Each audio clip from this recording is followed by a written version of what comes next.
এবং এই ধরনের অঙ্গীকারনামার বিধান আপনারা করেছেন। এটা পারেন আপনারা, এই যে অঙ্গীকারনামা একটা কেন বহু করতে পারবেন। আসলে সত্যি কথা বলতে গেলে কি, আমি খোলাখুলি বলি, অঙ্গীকারনামা আপনারা যতই নেন, আমরা যদি আমাদের বিহেভিয়ার আমরা নিজেরা কন্ট্রোল না করি, ওইসব অঙ্গীকারনামায় কোনো কাজ হবে না। আর অঙ্গীকারনামা ভায়োলেট করার ব্যাপার থাকতে পারে। যদি আমি অঙ্গীকারনামা সই করে দিলাম কিন্তু কার্যক্ষেত্রে বাস্তবে আমি সেটা মানলাম না, তো তখন তো আপনারা সেই অঙ্গীকারনামা, আমাদের সঙ্গে ব্যারিস্টার সাহেব আছেন, তিনি আইনের বিষয়গুলো বলবেন হয়তো, সেই অঙ্গীকারনামা ভায়োলেট করলে কি হবে, কিভাবে শাস্তি দিবেন, তো এইটা তো একটা বিরাট বিষয় করতে যাবে। তো কাজে আমি ব্যক্তিগত ভাবে একটা বিষয় বিশ্বাস করি, আপনারা যত নিয়ম কানুন বাড়াবেন, আমি জেনারেলি বলছি, আমি এই আপনাদের এই নির্দিষ্ট বিষয় বলছি, সাধারণভাবে বলছি, নিয়ম কানুনের বেড়াজাল যত বাড়াবেন তত জিনিসগুলো কমপ্লিকেটেড হয়ে যাবে। আপনারা কিপ দিস থিং সিম্পল।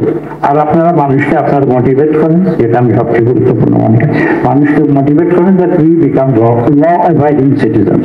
আমরা যখন ল অ্যাবাইডিং সিটিজেন্স হব, তখন এত নিয়ম কানুন দরকার হবে না, আমরা নিজে থেকে নিয়ম অনুযায়ী কাজ করবো। আমরা এই যে সেই গণতান্ত্রিক প্রক্রিয়াটাকে আমি একটু আগে বলেছি যে প্রাতিষ্ঠানিকীকরণ করতে চাই, তো একটা সিস্টেমের ভিতরে আনতে চাই, এবং আমরা যাতে ডেমোক্রেটিক্যালি বিহেভ করি, এটাই তো মানুষ আশা করে।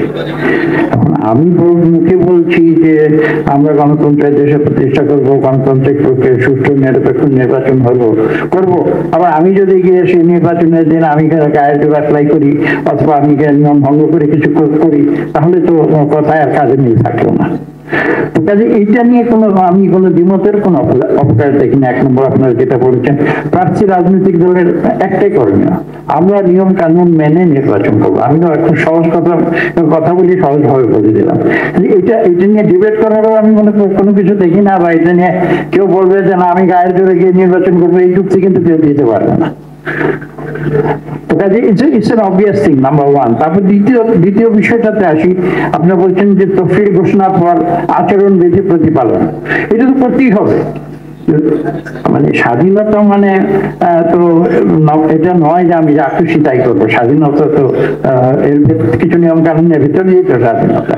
কাজে সেই হিসাবে যদি আমরা বলি যে তফসিল ঘোষণা পরে, তফসিল তো আপনারা করে ফেলেছেন, গ্যাজেট নোটিফিকেশন হয়ে গেছে, কত 10ই নভেম্বর গ্যাজেট নোটিফিকেশন হয়ে গেছে। তো এখন তো আমরা এই তফসিলের বাইরে আমাদের যাওয়ার কোনো সুযোগ আছে, আমি কিন্তু সেটা দেখছি না। এবং তফসিল আপনারা ভেবে চিন্তা করেছেন, আমরা বিভিন্ন মতামত দিয়েছিলাম। আমি বলবো না যে সবকিছু প্রতিফলিত হয়েছে, আমরা যে সাজেশন গুলা দিয়েছিলাম কিছু হয়তো প্রতিফলিত হয়েছে, কিছু প্রতিফলিত হয়নি। আপনারা বিভিন্ন লোকের মতামত নিয়ে সবার সবকিছু একটা ইয়ে করে মিলমেশ করে একটা কনসেনসাসের ভিত্তিতে হয়তো একটা কিছু করেছেন।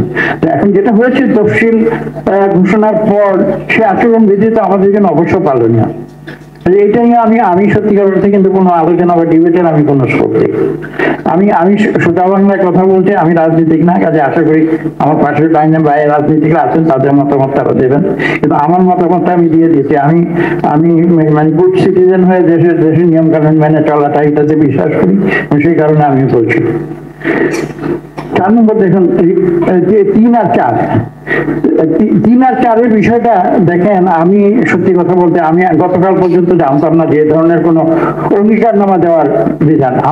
আমার সন্দেহ হচ্ছে যে আমি তো আগে অনেকবার নির্বাচন করেছি, এ ধরনের কোনো অঙ্গীকার আমি দিয়েছি এটা আমার খেয়াল পড়ছে না। এ ধরনের অঙ্গীকার নামা আমরা দেই নাই। কাজে আমরা এইটা আপনারা বোধহয় নতুন করে আমি পরে আপনার